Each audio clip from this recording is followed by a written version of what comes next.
Mom sick for 10 years until repairmen find something very wrong in her furnace.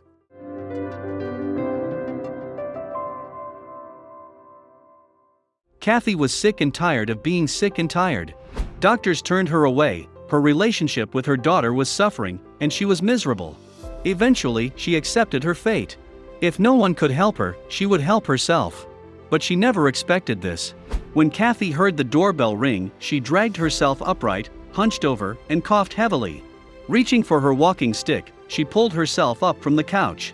As she shuffled to the door, her cane scraped and tapped against the wooden floor.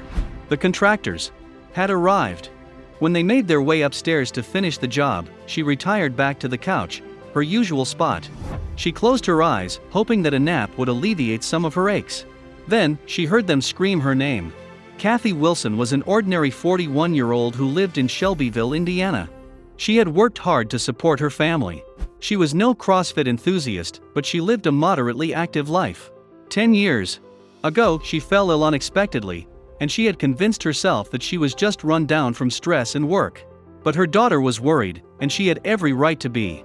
Kathy gulped down a cocktail of vitamins and over-the-counter medicines in an attempt to recuperate. She took vitamin E, vitamin C, vitamin B, zinc, iron, but none of it seemed to help. After a few weeks, her daughter, Ashley, forced her to go and see a doctor. But the doctor just confirmed what she already knew, and she was given a sick note to take a few days off from work to rest. But Kathy's illness was unshakable. Kathy was pale and had random bouts of exhaustion. Her appetite vanished and her health continued to decline. Ashley was growing increasingly worried. Weeks after her first visit, she dragged Kathy back to the doctor. They were surprised that a strong, young woman with a healthy immune system like Kathy, who should have overcome the flu weeks ago, was still deteriorating.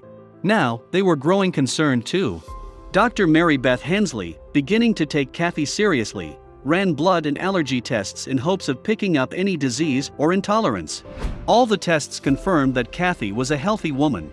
They didn't have a diagnosis, but they decided to try an elimination approach, so Kathy was put on several different antibiotics. Dr. Hensley had hoped that Kathy's reaction to the medications would give her an insight into her ailment, but instead, the opposite happened. Kathy started to feel worse instead of better. She had body aches and could barely keep her eyes open. Then the mystery illness started to take a toll on her mental health. Her friends and family members started to worry. Maybe the illness was all in her head? But no, Kathy knew her body, and she knew something wasn't right. Ashley witnessed her mother's deterioration firsthand, and she also knew in her heart that something just wasn't right.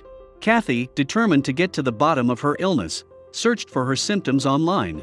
She spoke to experts in online chats, and she tried herbal treatments and natural remedies, but nothing seemed to be helping.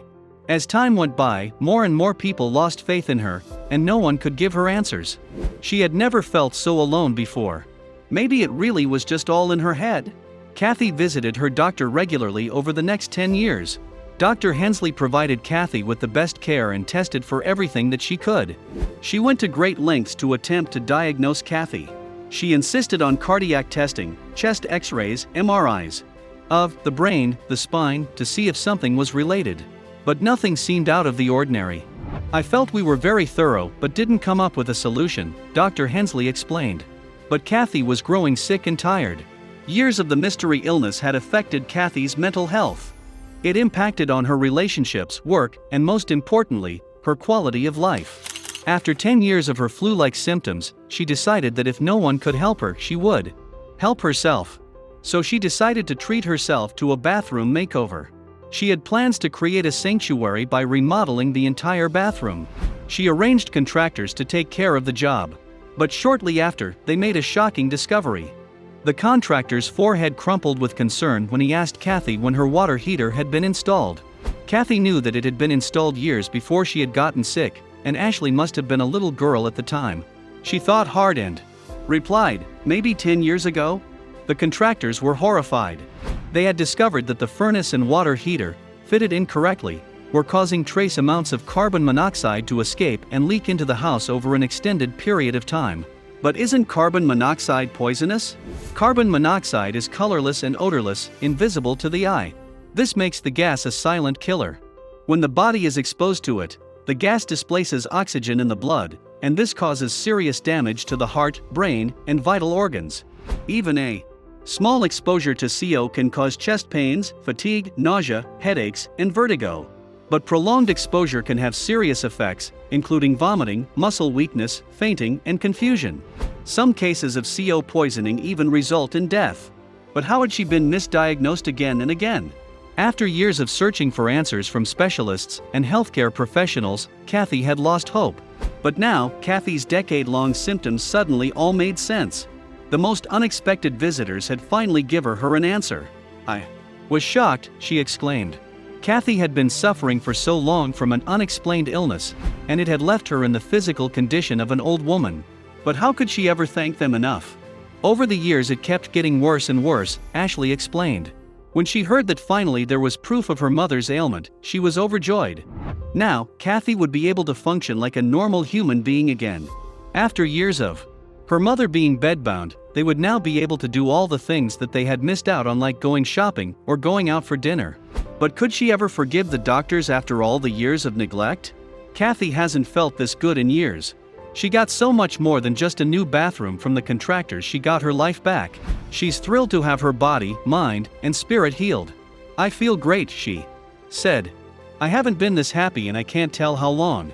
Kathy is well on her way to recovery after all the years of being exposed to poison, but there is still an element of concern to this story. Kathy wishes that she had pushed harder for a diagnosis. She had been called crazy, delusional, and a hypochondriac for a decade because the tests were negative. She was prescribed the usual bed rest, exercise, or pills, but nothing helped. No one could give her the answers. But Kathy was right to trust her instincts. Even though she had to wait for 10 years for an answer, she is grateful. Kathy looks forward to her newfound energy and her new life, and she hopes that her story will raise awareness about the dangers of carbon monoxide.